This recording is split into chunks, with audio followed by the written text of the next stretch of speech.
Hello guys again. Basically I've just replaced my my spark plug. I've used NGK. This is the number, DPR7EA/9.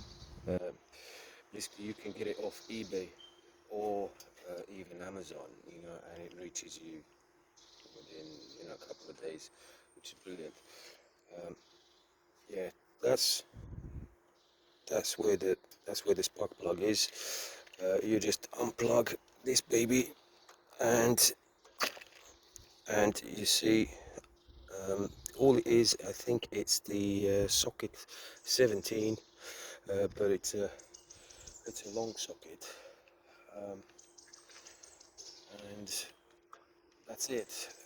If your ignition is a little bit unreliable, if your bike is coughing a little bit.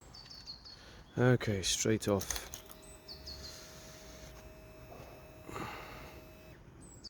Waiting for the ignition, for the injection to finish. There you go, straight off the bat. I just want to say thank you everyone for your support and for your suggestions. Thank you for everything. Merry Christmas, and like, share, subscribe, and all that jazz. I finally got a little bit more time to make some more content, so there's new content coming up, and yeah, all the best. Hope your Keeways are serving you well.